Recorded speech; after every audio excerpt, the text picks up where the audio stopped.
Okay हाँ तो hello guys, this is Gaurav Singh. आप सब हुआ हमारी एक और इंटरेस्टिंग वीडियोस गाइस। आप देख रहे हैं हमारे चैनल एडुकेशन, जहाँ पे आपको फ्री ऑफ मिलता है।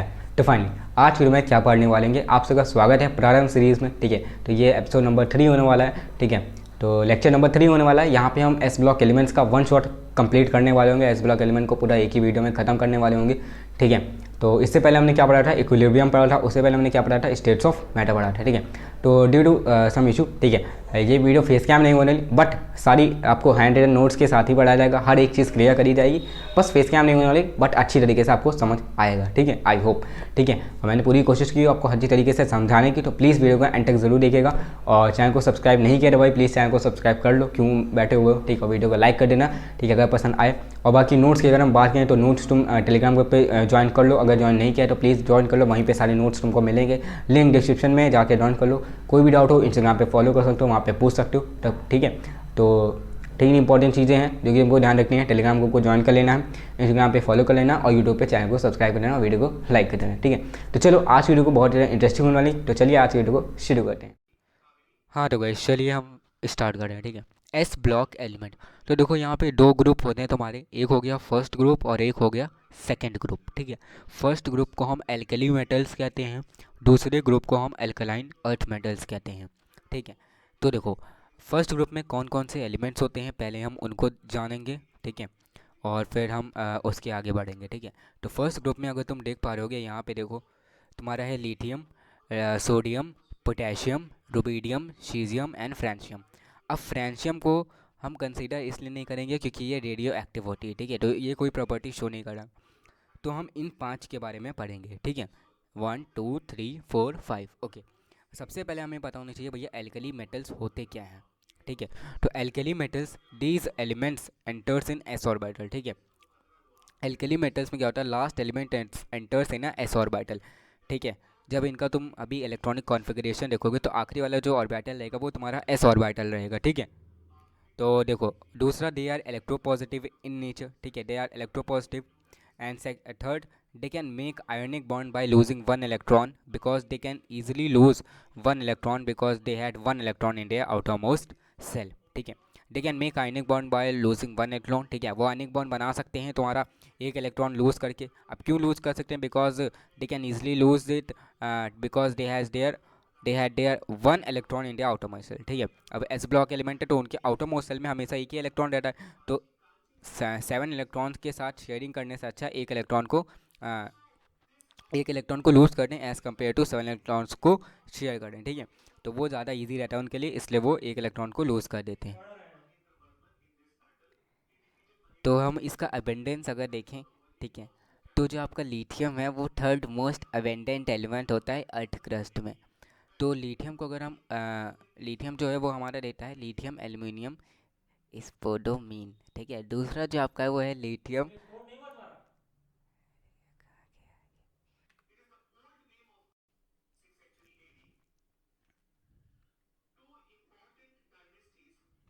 ओके, तो यहाँ पे अगर हम अबेंडेंस की बात करें, ठीक है, तो तुम्हारा जो लिथियम जो है वो स्पोडोमीन बनाता है, LiAlSiO3 होल टॉइस, और लेपिडोलाइट बनाता है जो कि Li2Al2SiO3 का होल टॉइस है। ठीक है, सेवेंथ मोस्ट अबेंडेंट जो है एलिमेंट वो है तुम्हारा सोडियम। ठीक है, सोडियम क्या बनाता है, सी वाटर NaCl। ठीक है, Na2Br O7.H2O, जिसको हम कहते हैं बोरैक्स। ठीक है, एट मोस्ट अबेंडेंट जो एलिमेंट होता है वो होता है तुम्हारा पोटेशियम। ठीक है, के जो कि तुम्हारा सिल्वाइट बनाता है KCl, या हम कहते हैं KCl plus NaCl will give you sylvinite. ठीक है, okay, rubidium and caesium their abundance is low. ठीक है, and francium is radioactive element, they become half in 137 minute. ठीक है, वो रेडियो एक्टिव एलिमेंट है, अब वो क्या होता है कि 137 मिनट में बहुत कम हो जाता है। ठीक है, तो उसको हम कंसीडर नहीं करेंगे। फिजिकल प्रॉपर्टी की अगर हम बात करें, ठीक है, तो फिजिकल प्रॉपर्टी यहाँ पे है इलेक्ट्रॉनिक कॉन्फ़िगरेशन इज़ NS1। ठीक है, उनका जो लास्ट ऑर्बिटल रहता है उसमें सिर्फ एक ही इलेक्ट्रॉन रहता है और लास्ट ऑर्बिटल उनका S ऑर्बिटल रहता है। Size of the atom or the ions decreased from left to right in periodic table. ठीक है, जैसे जैसे तुम पीरियोडिक टेबल में लेफ्ट टू राइट बढ़ते जाओगे साइज ऑफ द एटम वो डिक्रीज़ करेगा। ठीक है, और size of the atom increase कहाँ करेगा, जब तुम नीचे जाओगे। ठीक है, जब तुम डाउन द ग्रुप जाओगे तो साइज ऑफ द एटम वो जो है वो इंक्रीज़ करता है, बट अगर तुम लेफ्ट टू राइट जाओगे तो साइज ऑफ द एटम जो है वो डिक्रीज़ करता है। डेंसिटी की अगर हम बात करें तो they are all are soft metal due to low density, उनकी डेंसिटी कम होती है इसलिए हम उनको सॉफ्ट मेटल कहते हैं, ठीक है, इसीलिए वो तुम्हारे नाइफ से भी कट हो जाते हैं। अब आयनाइजेशन एनर्जी की बात करें तो यहाँ पे फर्स्ट आयनाइजेशन एनर्जी जो है वो तुम्हारी लो होती है, ठीक है, और जो आयोनाइजेशन एनर्जी है वो डिक्रीजेस डाउन दी ग्रुप, ठीक है, जैसे जैसे तुम नीचे ग्रुप में जाओगे वैसे वैसे आयनाइजेशन एनर्जी जो है वो तुम्हारी डिक्रीज होगी, ठीक है। सेकेंड आयोनाइजेशन एनर्जी जो है उसमें क्या होता है, electron is remove from the cation, ठीक है, इलेक्ट्रॉन को कैटायन से हटा दिया जाता है और साइज डिक्रीजेस, ठीक है, उसमें क्या है, इलेक्ट्रॉन रिमूव हो जाता है तो साइज तुम्हारा डिक्रीज होता है। तो ये हमेशा याद रखना कि second ionization energy is always greater than the first ionization energy, ठीक है, जो तुम्हारी सेकंड आयनाइजेशन एनर्जी होती है वह हमेशा बड़ी होती है फर्स्ट आयनाइजेशन एनर्जी से। ओके, अब तुम यहाँ पे देखो थर्ड जो इलेक्ट्रोनेगेटिविटी क्या होता है भैया, इलेक्ट्रोनेगेटिविटी, ठीक है, तो इसका पॉइंट है they have the lowest electronegation along any period, ठीक है, लोएस्ट इलेक्ट्रोनेगेटिविटी होती है उनकी अलॉन्ग एनी पीरियड, किसी भी पीरियड में, ठीक है, and they have mostly large electronegative difference in their compound, उनके कंपाउंड के बीच में इलेक्ट्रोनेगेटिविटी डिफरेंस बहुत ही ज़्यादा होती है, ठीक है, तो इलेक्ट्रोनेगेटिव लगभग तुम्हारी 1.7 है, ठीक है, जो कि 50% आयोनिक कैरेक्टर इसमें होता है, ठीक है, 50% आयोनिक कैरेक्टर इसमें होता है, and they have also ionic bond भी उसमें होता है, किसमें होता है भैया, एल्कली मेटल्स में होता है। ये सब क्या थी भैया, ये क्या उनकी फिजिकल प्रॉपर्टीज़ है, ठीक है। अब आयनिक कंपाउंड इन सोल्यूशन अगर हम देखें तो वो क्या होगा, तो देखो यहाँ पे एक चेन है, जैसे कि सबसे पहले हम सोडियम सॉलिड स्टेट में लेंगे और half molecule of the chlorine लेंगे, ठीक है, गैसेस में, तो यहाँ पे हाइड्रेशन फॉर्मेशन एंथैल्पी जो है वो डिक्रीज होगी, वो नेगेटिव में रहेगी, ठीक है। तो अगर हम यहाँ पे half hydration and dissociation enthalpy जो है वो अगर यहाँ पे बढ़ेगी तो यहाँ पे सोडियम प्लस क्लोरीन की देगा, ठीक है, तो जब सब्लिमेशन एंथैल्पी बढ़ेगी तो वहाँ पे सोडियम प्लस Cl देगा, ठीक है, तो जब हम इसे आयनाइज कराएंगे तो ये हमारा सोडियम प्लस क्लोरीन देगा, ठीक है, तो यहाँ से इलेक्ट्रॉन जो है इलेक्ट्रॉन गेन एंथैल्पी, ठीक है, जो है यहाँ पे वो तुम्हारी होगी Na+Cl-, ठीक है, और फिर इसके बाद तुम जब नीचे आओगे तो वहाँ पे हाइड्रेशन ऑफ द कैटायन होगा जहाँ पे H2O ऐड होगा, ठीक है, तो यहाँ पे तुमको सोडियम आयन मिल जाएगा, सोडियम का आयन मिल जाएगा और क्लोरीन का आयन मिल जाएगा, ठीक है, क्लोरीन क्या है नेगेटिव है, सोडियम क्या है तुम्हारा पॉजिटिव है, तो यहाँ पे हाइड्रेशन ऑफ एनायन जब तुम करोगे तो तुम्हें क्या मिलेगा आखिरी में Na+Cl-, ठीक है, Na+Cl-, ओके। तो यहाँ पे प्रॉपर्टीज़ अगर हम देखें तो स्ट्रक्चर ऑफ द मेटल जो होता है वो होता है तुम्हारा BCC, मतलब बॉडी सेंटर्ड क्यूबिक होता है, उसका कोऑर्डिनेट नंबर जो होता है वो 8 होता है, ये आप लर्न कर लीजिए, ठीक है, एल्केली मेटल्स का। अब कोहेसिव फोर्स क्या होती है, कोहेसिव फोर्स जैसे कि तुमने हिस्ट्री में हिस्ट्री कह रहा हूँ मैं, जैसे कि तुमने फिजिक्स में भी पढ़ा हुआ है, ठीक है, mechanical property of the fluids में कोहेसिव फोर्स क्या होती है, these are the forces between the similar type of atom, ठीक है, जो सिमिलर टाइप ऑफ एटम होते हैं उनके बीच में जो फोर्स होती है उसके हम कोहेसिव फोर्स कहते हैं। अब force is responsible for the binding the atom together, ठीक है, अब ये फोर्स रिस्पॉन्सिबल किस लिए होती है, ताकि सारे एटम्स को वो जोड़ सके, बांध सके, बाइंड कर सके, and it is opposite to the atomization enthalpy, ठीक है, एटमाइजेशन एंथैल्पी के एकदम अपोजिट होती है, opposite in sign but same in magnitude, ठीक है, साइन इसका अपोजिट रहेगा बट मैग्नीट्यूड जो है वो हमेशा सेम ही रहेगा। तो देखो यहाँ पे एटमाइजेशन एंथैल्पी जो है वो क्या होती है, it is to convert the atom or molecule into gaseous state, ठीक है, एटमाइजेशन एंथैल्पी क्या होती है, it is use to convert the any atom or the molecule in the gaseous state, gaseous state में कन्वर्ट करने के लिए atom या मॉलिक्यूल को जो ज़रूरत होती है वो होती है एटमाइजेशन एंथैल्पी की, ठीक है। तो देखो यहाँ पे second point, cohesive force depends on the electron in outer shell, ठीक है, कोहेसिव फोर्स जो होती है वो इलेक्ट्रॉन के ऊपर डिपेंड होती है जो कि तुम्हारा आउटर सेल में होता है, because they are responsible for bonding, ठीक है, वो बॉन्डिंग करने के लिए होते हैं, ठीक है। तो देखो alkali metals have only one electron available for bonding, उनके पास एक ही इलेक्ट्रॉन होता है भैया, तो वो लूज़ कर देते हैं, ठीक है, एंड लो कोहेसिव फोर्स होती है उनकी, मतलब वो लो कोहेसिव फोर्स है तो मतलब वो सिमिलर टाइप्स ऑफ एटम के साथ, ठीक है, फोर्स जो होती है उसे हम कोहेसिव फोर्स कहते हैं और उनकी जो कोहेसिव फोर्स है वो कम होती है, तो their outermost shell is very diffuse, ठीक है, तो उनका आउटर मोस्ट सेल जो होता है वो बहुत ही ज़्यादा डिफ्यूज़ होता है। अब देखो डाउन द ग्रुप अगर तुम जाओगे तो कोहेसिव फोर्स फर्दर डिक्रीज, ठीक है, कोहेसिव फोर्स तुम्हारी डिक्रीज होगी जैसे जैसे तुम नीचे जाते जाओगे, लिथियम से सोडियम, फिर पोटेशियम, फिर रुबीडियम, फिर सीजियम, फिर फ्रांशियम, ठीक है, तो ऐसे ऐसे कोहेसिव फोर्स हमारी जो है वो डिक्रीज होगी। And soft metals, they are soft metal क्यों, तो भैया they are due to low cohesive force, ठीक है, low cohesive force they can be cut with the knife also, ठीक है, कोहेसिव फोर्स ज़्यादा होगी तो वो सिमिलर मॉलिक्यूल के साथ अटैक करेंगे, ठीक है, सिमिलर मॉलिक्यूल के साथ करेंगे तो भैया वो कट नहीं होंगे भैया, क्योंकि नाइफ का और उनका मॉलिक्यूल दोनों अलग अलग डिफरेंट है, इसलिए उनकी कोहेसिव फोर्स कम होती है, एडेसिव फोर्स ज़्यादा होती है, इसलिए वो नाइफ के साथ कट किए जा सकते हैं। अब यहाँ पे देखो तो तुम्हारा है low melting point and boiling point, ठीक है, अब low melting point boiling point क्यों होता है? क्योंकि due to weak metallic bonding and presence of the single electron. अब उनके बीच में एक ही इलेक्ट्रॉन होता है भैया, ठीक है। तो इसलिए due to weak metallic bonding and presence of the single electron they have the low melting point and boiling point, ठीक है। अब जैसे जैसे तुम ग्रुप में नीचे जाओगे वैसे वैसे जो तुम्हारा है मेल्टिंग पॉइंट और बॉइलिंग पॉइंट वो डिक्रीज होगा, but cohesive force decreases also, because cohesive force decrease, ठीक है। कोहेसिव फोर्स डिक्रीज करेगी तो उनका मेल्टिंग पॉइंट और बॉइलिंग पॉइंट जो है वो भी डिक्रीज करेगा। अब क्यों करेगा भैया? क्योंकि presence of the single electron है, एक ही इलेक्ट्रॉन है, इसलिए उनका मेल्टिंग पॉइंट और बॉइलिंग पॉइंट डिक्रीज करेगा। अब देखो एल्कली मेटल्स की फिजिकल प्रॉपर्टीज अगर देखो तो हम क्या है, देखो they are silvery white and soft light metals, ठीक है। वो सिल्वरी वाइट होती हैं और सॉफ्ट होते हैं और बहुत ही लाइट मेटल्स होते हैं, ठीक है। और atomic size increases down the group because subshell increases, ठीक है। एटॉमिक साइज जो होता है उनका वो इंक्रीज करता है, जैसे जैसे तुम नीचे जाओगे उनका एटॉमिक साइज इंक्रीज करेगा। क्यों भैया? नीचे जाओगे तो सबसेल भी इंक्रीज करेगा, सबसेल इंक्रीज करेगा तो मतलब उनका एटॉमिक साइज है वो थोड़ा सिंक होगा तो वो बढ़ेगा, तो एटॉमिक साइज भी उनका बढ़ेगा, ठीक है। अब एटॉमिक मास भी अगर बढ़ेगा, अब भैया किसी भी चीज़ का अगर तुम साइज बढ़ाओगे तो ऑब्वियसली उसका मास बढ़ना है, ठीक है। तो जैसे जैसे तुम नीचे जाओगे ग्रुप में तो उनका मास भी बढ़ेगा और साइज भी बढ़ेगा, ठीक है। ओके, आयनाइजेशन एंथैल्पी क्या होती है भैया? It decreases down the group. Ionization enthalpy होती क्या है भैया? तो देखो it is the minimum amount of energy to remove one electron from outermost shell, ठीक है।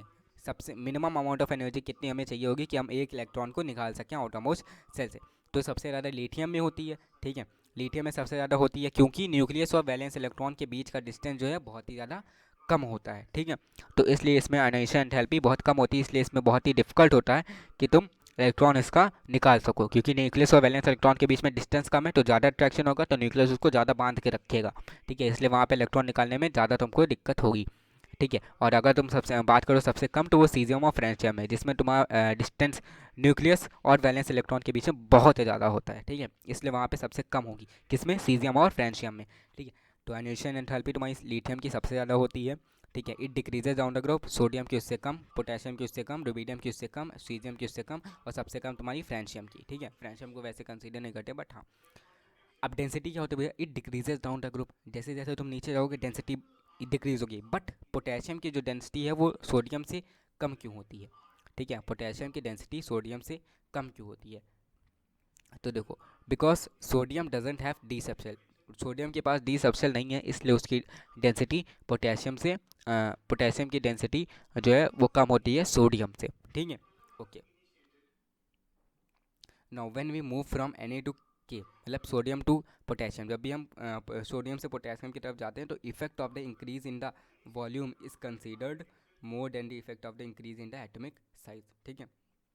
तो जब भी हम सोडियम से पोटेशियम की तरफ जाएंगे तो हम जो इंक्रीज इन द वॉल्यूम है, ठीक है, वॉल्यूम के ऊपर हम ज़्यादा फोकस करेंगे देन दी एटॉमिक मास, कि उनका एटॉमिक मास बढ़ रहा है कि नहीं बढ़ रहा, बट वॉल्यूम उनका कितना ज़्यादा इंक्रीज कर रहा है या डिक्रीज हो रहा है उसके ऊपर हम ज़्यादा ध्यान देंगे, ठीक है। Effect of increase in the volume will be considered more. Okay, in case of sodium more number of electrons are in surrounding of nucleus, ठीक है। सोडियम में क्या है? ज़्यादा नंबर ऑफ इलेक्ट्रॉन्स होंगे तुम्हारी न्यूक्लियस में, ठीक है। तो in case of potassium electrons are randomly arrange, potassium में क्या होता है? इलेक्ट्रॉन जो है रैंडमली अरेंज रहते हैं, बट सोडियम में जो है वो अरेंज रहते हैं, वो सराउंडिंग में बहुत ही ज़्यादा होते हैं, ठीक है, इलेक्ट्रॉन, ठीक है। इसलिए फिर उसके बाद आता है तुम्हारा how can we differentiate alkali metals when all of them are silvery white. अब भैया ये भी तो दिक्कत है, अगर सारे ही सिल्वरी वाइट हैं तो हम डिफ्रेंशिएट कैसे करेंगे भैया? ये लिथियम है, ये सोडियम है, ये पोटेशियम है, ये रुबिडियम है, ये सीजियम है। तो देखो by using the flame test. अब फ्लेम टेस्ट क्या होता है? देखो the alkali metals and their salts impart characteristic colour to an oxidizing flame. जब भी हम उन्हें फ्लेम देते हैं तो वो अपने एक कैरेक्टरिस्टिक कलर को इम्पार्ट करते हैं, वो दिखाते हैं, ठीक है। उससे हम पता लगा सकते हैं भैया ये वाला मेटल लिथियम है, ये मेटल सोडियम है, ये मेटल पोटेशियम है, ये रुबिडियम है, ये सीजियम है, ठीक है। तो देखो लिथियम जो है वो तुम्हारा क्रिम्सन रेड कलर देता है, ठीक है। और सोडियम जो है वो तुम्हारा क्या देता है? येलो कलर देता है। पोटेशियम जो है वो तुम्हारा क्या देता है? वॉलेट कलर देता है। रुबिडियम तुम्हारा क्या देता है? रेड वॉलेट कलर देता है। और जो तुम्हारा सीजियम है वो तुम्हारा क्या देता है? ब्लू कलर देता है, ठीक है। ओके, इतना समझ आया? बहुत बढ़िया। ओके, तो देखो caesium and potassium they are used as electrode in photo electric cell because when these element when they irradiated with light, the light energy is sufficient to make an atom to lose electron, ठीक है।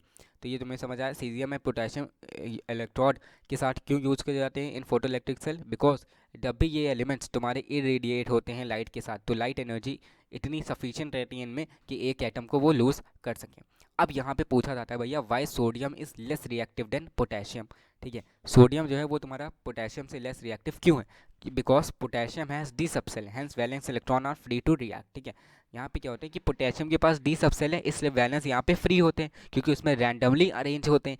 इसलिए जो तुम्हारे जो potassium है वो तुम्हारा is less reactive then sodium. ठीक है, तो अब बात करते हैं हम फ्लेम कलर रिएक्शन की। ठीक है, फ्लेम कलर रिएक्शन क्या होता है? देखो बेसिकली यहाँ पे तुम्हारा दो तरीके का होता है, ल्यूमिनस फ्लेम होता है और एक होता है नॉन ल्यूमिनस फ्लेम। ठीक है, तो यहाँ पे सबसे पहले हम ल्यूमिनस फ्लेम के बारे में बात करेंगे। We get this when we burn in a limiting supply of O2। जब भी हम लिमिट में O2 को पास करते हैं तो हमें ल्यूमिनस फ्लेम मिलता है। बट अगर हम बात करें, अगर हम एक्सेस में O2 पास कर दें तो वहाँ पे हमें नॉन ल्यूमिनस फ्लेम मिलेगा। ठीक है, तो देखो alkali metals and A salt impart characteristics colour when heated in non luminous flame. जब भी हम उन्हें एक्सेस में O2 पास करते हैं तो वो एल्कली मेटल और उनके सॉल्ट जो हैं वो तुम्हारे कैरेक्टरिस्टिक्स कलर को इम्पार्ट करेंगे। अब कैरेक्टरिस्टिक कलर क्या थे भैया? अभी हमने देखा क्रिम्सन रेड कलर हो गया, येलो हो गया, वॉयलेट हो गया, रेड वॉयलेट हो गया, ब्लू हो गया। ठीक है, ओके, इतना तो हमें समझ आ गया। अब यहाँ पे प्रिंसिपल के बारे में बात करते हैं। तो देखो atoms are highly stable in ground state. Ground state में सबसे ज़्यादा एटम स्टेबल रहते हैं। ठीक है, when energy is transfer to ground state in the form of heat. जब भी एनर्जी ग्राउंड स्टेट में ट्रांसफर होती है, किसके फॉर्म में? हीट के फॉर्म में या लाइट के फॉर्म में, तो इलेक्ट्रॉन जो है वो एक्साइट हो जाते हैं। अब इलेक्ट्रॉन एक्साइट होंगे तो भैया वो हायर एनर्जी की सेल की तरफ जाना को कोशिश करेंगे, तो वहाँ पे वो जाते हैं और वहाँ पे क्या होता है? उसी को हम कहते हैं एक्साइटेड स्टेट ऑफ एटम, और वहाँ पे वो हाईली अनस्टेबल रहते हैं। ठीक है, सबसे ज़्यादा स्टेबल वो ग्राउंड स्टेट पर रहेंगे। बट जैसे ही उन्हें हम इलेक्ट्रॉन एक्साइट होते हैं, जैसे ही उन्हें एनर्जी मिलती है इन द फॉर्म ऑफ हीट या लाइट, तो वो एक्साइटेड स्टेट में आ जाते हैं और वहाँ पे सबसे ज़्यादा अनस्टेबल हो जाते हैं। अब when electron releases energy in the form of light to come in its ground state again. ठीक है, तो इलेक्ट्रॉन जो तुम्हारा है वो रिलीज़ करेगा एनर्जी तुम्हारे इन द फॉर्म ऑफ लाइट, और जैसे ही वो रिलीज़ करेगा एनर्जी वो फिर से ग्राउंड स्टेट में आ जाएगा। पहले उसे एनर्जी ट्रांसफ़र की गई तो वो तुरंत ऊपर गया, और जैसे ही उसकी एनर्जी छीन ली गई, जैसे उससे रिलीज़ हुई एनर्जी, फिर से वो क्या करा? ग्राउंड स्टेट में आ गया। ठीक है, अब why different alkali metals have different colour. उनका डिफरेंट एल्कली मेटल्स जो हैं वो डिफरेंट कलर क्यों होते हैं भैया? सब सेम क्यों नहीं होते? तो देखो the colour of the flame depends upon the affinity of the outer electron to atomic nucleus. Affinity मतलब उनकी बंधा कितना ज़्यादा अच्छे से बंधा है, कितना ज़्यादा उनके बीच में बाइंडिंग कितनी ज़्यादा स्ट्रॉन्ग है आउटर सेल की और एटॉमिक न्यूक्लियस के बीच में। ठीक है, दूसरा the colour emitted by the larger atom is lower energy than light emitted by the smaller atoms। ठीक है, color emitted by the larger atom has lower energy और than the light emitted by the smaller atom। ठीक है, तो यहाँ पे ये तुम समझ गए हो। उसके बाद हम बात करते हैं स्मॉलर एटम। स्मॉलर एटम जो हैं वो आउटर इलेक्ट्रॉन से बंधे होते हैं न्यूक्लियस से। ठीक है, बंधे मतलब यहाँ पे एफिनिटी मैंने जैसे कि तुम्हें बताया। ठीक है, आउटर इलेक्ट्रॉन से ज़्यादा बंधे होते हैं स्मॉलर एटम। ठीक है, भैया साइज़ कम होगा तो न्यूक्लियस के पास ज़्यादा होंगे तो उससे ज़्यादा अच्छी तरीके से बंधे होंगे। ठीक है, तो वहाँ पे क्या है? More energy is required to excite an electron. अब अगर तुम देखो जो तुम्हारा फ्रांसियम है या सीजियम है, उसमें तुम्हें बहुत एनर्जी लगेगी, उसमें बहुत कम एनर्जी लगेगी इलेक्ट्रॉन को निकालने के लिए। क्यों? क्योंकि वो न्यूक्लियस से बहुत ज़्यादा दूर है। बट अगर हम बात करें लिथियम की, उसमें तुम्हें एनर्जी ज़्यादा लगेगी। क्यों? क्योंकि उनका साइज़ कम है, वो न्यूक्लियस के पास बहुत ज़्यादा है। ठीक है, न्यूक्लियस के पास ज़्यादा है, मतलब न्यूक्लियस से ज़्यादा अच्छी तरीके से बंधे हुए हैं इलेक्ट्रॉन, इसलिए उनको निकालने में थोड़ी दिक्कत आएगी, इसलिए वहाँ पे एनर्जी थोड़ी ज़्यादा लगेगी। अब देखो उनकी शॉर्टर वेवलेंथ होती है 400 नैनोमीटर से 700 नैनोमीटर होती है, इतनी रेंज के बीच में वो होते हैं। ठीक है, अब बात करते हैं chemical properties of the alkali metals. ठीक है, तो देखो ये एम क्या है? मेटल है। अगर तुम उसको वाटर के साथ रिएक्ट करोगे तो तुम्हारा वो कॉस्टिक सोडा बनाएगा MaOH। ठीक है, they form hydroxides, they are the strongest based. ठीक है, उन्हें हम कहते हैं स्ट्रॉन्गेस्ट बेस। ठीक है, अब देखो अगर हम यहाँ पे मेटल की जगह सोडियम ले लें, ठीक है, सोडियम को हम वाटर के साथ रिएक्ट करेंगे तो वो तुम्हारा क्या देगा? NaOH देगा। ठीक है, NaOH को हम कॉस्टिक सोडा कहते हैं। ठीक है, ये MaOH जो था मेटल प्लस हाइड्रोक्साइड है, तो यहाँ पे NaOH जो है उसको हम कॉस्टिक सोडा भी कहते हैं। तो यहाँ पे एक हाइड्रोजन जो है वो तुम्हारा इवॉल्व हो जाएगा, बाकी इसके साथ आ जाएगा। ठीक है, अगर हम पोटेशियम ले, पोटेशियम प्लस H2 तो यहाँ पे तुम्हारा KOH बनाएगा, जिसे हम कहते हैं कॉस्टिक पोटैश। ठीक है, और यहाँ पे भी हाइड्रोजन तुम्हें एक मिलेगा। ठीक है, हाइड्रोजन आयन मिलेगा। ओके, अगर हम बात करें रिएक्शन विद O2, अब यहाँ पे अगर हम रिएक्शन करें O2 के साथ, ठीक है, पहले हम वाटर के साथ कर रहे थे, अब हम वाटर O2 के साथ करेंगे। तो अगर हम लिथियम को O2 के साथ रिएक्ट करें तो यहाँ पे हमें क्या देगा? लिथियम मोनोऑक्साइड, जिसे हम कहते हैं मोनोऑक्साइड, ठीक है, ये है लिथियम मोनोऑक्साइड। बट अगर हम सोडियम को रिएक्ट करेंगे ऑक्सीजन के साथ तो वो हमें देखा Na2O2, यहाँ पे पर ऑक्साइड बनेगा, ठीक है। तो ये हमेशा याद रखना, मोनोऑक्साइड हमेशा लिथियम बनाता है, पर ऑक्साइड तुम्हारा सोडियम बनाता है, और हम पोटेशियम, रुबिडियम, सीजियम की बात करें तो वो तुम्हारा क्या बनाते हैं, सुपर ऑक्साइड्स बनाते हैं। तो यहाँ पे पोटेशियम भी हो सकता है, रुबिडियम भी हो सकता है, सीजियम भी हो सकता है, प्लस O2 के साथ अगर हम उसे रिएक्ट करेंगे तो जैसे कि एग्जाम्पल के का लिया तो KO2 देगा, ठीक है, पोटेशियम ऑक्साइड। उसके बाद हम बात करते हैं लिथियम प्लस नाइट्रोजन। अगर हम नाइट्रोजन के साथ रिएक्ट करें तो ये हमें देखा लिथियम नाइट्राइड, ठीक है, जो कि lithium only forms the nitride, ठीक है, लिथियम ही नाइट्राइड फॉर्म करेगा, बाकी नाइट्राइड फॉर्म नहीं करेगा, और लिथियम ही मोनोऑक्साइड फॉर्म करेगा, बाकी मोनोऑक्साइड कोई भी फॉर्म नहीं करेगा। फिर देखो रुबिडियम ले, पोटेशियम ले, सोडियम ले, ठीक है, तो वो उसको अगर हम फॉस्फोरस के साथ रिएक्ट करेंगे तो वो हमें क्या देगा, फॉस्फाइड देगा, ठीक है। और अगर हम इसको हम एस्कॉनिक के साथ रिएक्ट करें तो वो हमें देगा आर्सेनाइड। अब ये फॉस्फाइड और आर्सेनाइड क्या, देखो ऑल द एल्केली मेटल्स, ठीक है, they except lithium they react and form arsenide and phosphide etcetera, ठीक है। लिथियम को छोड़ के सारे मेटल जो हैं वो तुम्हारे आर्सेनाइड, फॉस्फाइड ये सब बनाते हैं, ठीक है। तो देखो यहाँ पे बात करते हैं अगर हम मेटल्स की, ठीक है, तो मेटल्स क्या है तुम्हारे, अगर हम मेटल्स प्लस सल्फर के साथ अगर हम रिएक्ट करेंगे मेटल को तो वो क्या देगा, सल्फाइड देगा, ठीक है, और सोलोनाइट भी देगा, ठीक है। फिर हम बात करते हैं मेटल को अगर हम हेलोजेंस के साथ रिएक्ट करेंगे, ठीक है, हेलोजेंस मतलब fluorine, chlorine, bromine, iodine, they form the highlights and all the highlights very easily, ठीक है, वो बहुत ही ईजिली बन जाते हैं। तो ये क्या देगा, MX, मतलब मेटल, M मेटल है, X क्या है, हैलाइड है, तो ये मेटल हैलाइड बना देगा। अब अगर हम बात करें इसको हम अमोनिया के साथ रिएक्ट करेंगे NH3 के साथ, तो देखो ड्राई NH3 के साथ अगर हम रिएक्ट करेंगे तो Li जो है, लिथियम जो है वो तुम्हारा अमाइड बनाएगा, ठीक है, और सोडियम, पोटेशियम, रुबिडियम और सीजियम जो है वो भी तुम्हारा अमाइड बनाएगा, MnH2 बनाएगा, ठीक है, और लिथियम क्या बनाएगा, Li2NH बनाएगा, ठीक है, ओके। अब अगर हम इसको reaction with NH3 in aqueous media, aqueous state में अगर हम अमोनिया के साथ रिएक्ट करें तो देखो मेटल रहेगा और तुम्हारा अमोनिया रहेगा। अमोनिया क्या रहेगा भाई, डाइल्यूट सोल्यूशन है, एक्वस सोल्यूशन रहेगा, ठीक है। तो ये क्या बनाएगा, अमोनिएटेड मेटल कैटायन देगा और तुम्हें एक इलेक्ट्रॉन NH3 का देगा, जो कि इलेक्ट्रॉन देगा और NH3, तो ये अमोनिएटेड इलेक्ट्रॉन हो जाएगा तुम्हारा, ठीक है। तो अगर तुम उसको एक्वस मीडिया में अमोनिया के साथ रिएक्ट कराओगे मेटल को तो वो तुम्हें क्या देगा, अमोनिएटेड मेटल कैटायन देगा, ठीक है, और तुम्हारा क्या देगा, अमोनिएटेड इलेक्ट्रॉन देगा, एक इलेक्ट्रॉन देगा, ठीक है। अब देखो दे आर कंडक्टिव, क्यों भैया, देखो blue colour and they are reducing agent and after heating MnH2 amide is form, ठीक है। फिर हम बात करते हैं मेटल रिएक्शन विद H2, अगर हम उन्हें हाइड्रोजन के साथ रिएक्ट करें तो देखो they are very easily forms M plus hydrogen, ठीक है, बहुत ही आसानी से बन जाते हैं अगर हम हाइड्रोजन के साथ रिएक्ट करें। And they are ionic in nature, ठीक है, वो आयनिक इन नेचर होते हैं, बेसिक इन नेचर होते हैं, रिड्यूसिंग एजेंट्स होते हैं, आयनिक सॉलिड्स होते हैं, ठीक है। तो ये सब क्या है, उनकी प्रॉपर्टीज़ हैं भैया, कौन सी प्रॉपर्टीज़ हैं, केमिकल प्रॉपर्टीज़ हैं, किसकी हैं भैया, ये तुम्हारे एल्केली मेटल्स की हैं, ठीक है, समझ आ गया इतना, ओके। तो देखो सॉल्युबिलिटी जो है वो तुम्हारी डिक्रीजेस डाउन द ग्रुप, जैसे जैसे तुम लिथियम से, सोडियम से, पोटेशियम से, रुबिडियम से, सीजियम में आओगे, सबसे ज़्यादा तुम्हारी सॉल्युबिलिटी जो होगी, सॉल्युबल सबसे ज़्यादा कौन होगा, लिथियम होगा, सबसे कम सॉल्युबल जो होगा वो तुम्हारा होगा सीजियम, ठीक है। अब देखो नाइट्रेट्स के बारे में बात करते हैं, तो MnO3 टाइप में अगर हैं तो दे आर आयनिक सॉलिड्स, ठीक है, अगर मेटल प्लस NO3 अगर नाइट्रेट के साथ रिएक्ट करेंगे तो दे आर आयनिक सॉलिड। अब देखो यहाँ पे भी क्या है, सॉल्युबिलिटी जो है वो तुम्हारी डिक्रीज़ करेगी डाउन द ग्रुप, जैसे जैसे नीचे जाओगे वैसे वैसे सॉल्युबिलिटी डिक्रीज़ करेगी। थर्मल स्टेबिलिटी जो है वो भी it increases down the group, thermal stability जो है वो तुम्हारी क्या होगी, इंक्रीज़ करेगी जैसे जैसे तुम नीचे जाओगे, और जो तुम्हारी सॉल्युबिलिटी है वो भी इंक्रीज़ करेगी जैसे जैसे तुम नीचे जाओगे, ठीक है, नाइट्रेट के साथ अगर करते हो। अब अगर हैलोजेंस की बात करें तो देखो M प्लस एक्स क्या है भैया, तुम्हारा हाइड्रोजन है, तो दे आर आयनिक सॉलिड, वो भी आयनिक सॉलिड होते हैं।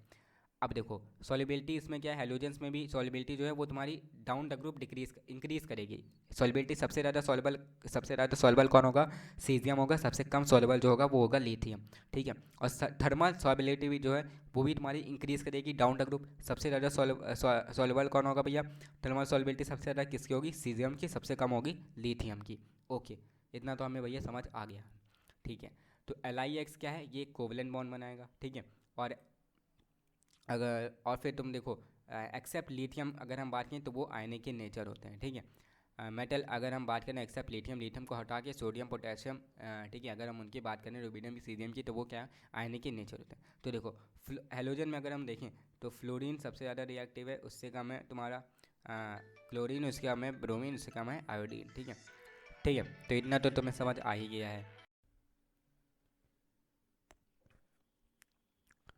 ओके, अब हम देखने वाले हैं uses of the alkali metals. ठीक है, एल्केली मेटल्स के यूजेस क्या हैं। तो देखो अगर हम लिथियम एलॉय की बात करें, लिथियम की बात करें, तो वो तुम्हारा फॉस्फोरस के, ठीक है, लेड के साथ जो रिएक्ट करेगा तो तुम्हें वाइट मेटल बियरिंग्स में वो यूज़ होता है। ठीक है, अगर हम एल्युमिनियम के साथ देखें तो वो तुम्हारा एयरक्राफ्ट के पार्ट्स में यूज़ होता है। अगर हम मैग्नीशियम के साथ देखें तो वो तुम्हारा आर्मर प्लेट्स बनाने में यूज़ होता है। ठीक है, अब अगर हम सोडियम और लेड एलॉय की बात करें तो देखो वो तुम्हारा PbEt4 बनाता है। ठीक है, और PbMe4 बनाता है। ठीक है, जो कि एंटी नॉक एडिटिव्स हैं। ठीक है, और liquid sodium is used as coolant in fast breeder nuclear reactor. ठीक है, उसको एज अ कूलेंट भी यूज़ किया जाता है, किसको, लिक्विड सोडियम को। ठीक है, अब बात करते हैं पोटेशियम की। तो पोटेशियम क्या है, देखो पोटेशियम जो है KCl एंड KOH। ठीक है, potassium chloride and potassium hydroxide. Potassium chloride जो है वो एक फर्टिलाइजर की तरह यूज़ होता है, और पोटेशियम हाइड्रोक्साइड वो एक सॉफ्ट सोप की तरह यूज़ होता है। And it is also use as a excellent absorbent of CO2। ठीक है, उसको हम एक्सीलेंट एब्जॉर्बेंट ऑफ CO2 भी कहते हैं, KOH को। ठीक है, सो पोटेशियम हाइड्रोक्साइड को। अब बात करते हैं रुबीडियम की। तो rubidium it is use as vacuum tubes as getter, and it is use as manufacture of the photocell. ठीक है, फोटोसेल बनाने में भी यूज़ होता है। तो सीजियम की बात करें तो it is used in devising photo electric cell. ठीक है, फोटो इलेक्ट्रिक सेल में भी यूज़ होता है। फ्रेंशियम की बात करें तो it is used for diagnostic for curing cancer. ठीक है, कैंसर को सही करने के लिए उसके डायग्नोस्टिक के लिए यूज़ होता है। And it is also use for many spectroscopic experiments में भी यूज़ होता है। कौन सा, फ्रेंशियम एलिमेंट। ओके, अब हम बात करते हैं ऑक्साइड, हाइड्रोक्साइड, परऑक्साइड और सुपर ऑक्साइड के बारे में। ठीक है, तो देखो नॉर्मल ऑक्साइड जो है वो तुम्हारा मोनो ऑक्साइड होता है, जो कि लिथियम बनाता है। ठीक है, Li2O। प्रॉपर्टीज़ अगर हम देखें मोनो ऑक्साइड की, तो वो है तुम्हारा they are ionic in nature and they are also strong base. ठीक है, वो स्ट्रॉन्ग बेस भी हैं और आयनिक इन नेचर भी होते हैं। ठीक है, तो यहाँ पे ये लिथियम हाइड्रोक्साइड बनाया।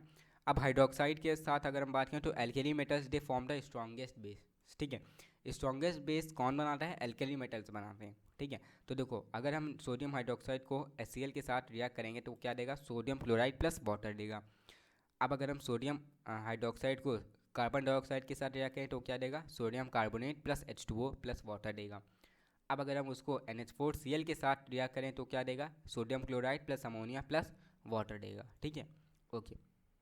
पर ऑक्साइड क्या भैया, तो देखो पर ऑक्साइड क्या है कि सोडियम को अगर जब तुम रिएक्ट करोगे O2 से तो वो Na2O2 देगा, जो कि होता है तुम्हारा पर ऑक्साइड। ठीक है, अब पर ऑक्साइड सिर्फ एक ही एलिमेंट बनाता है, वो है सोडियम, और मोनोऑक्साइड कौन बनाता है, वो है लिथियम। ठीक है, अब ये जो सोडियम पर ऑक्साइड है ये डाई मैग्नेटिक इन नेचर होते हैं, and they are all electrons are pass. ठीक है, उनके सारे इलेक्ट्रॉन पास हो जाते हैं।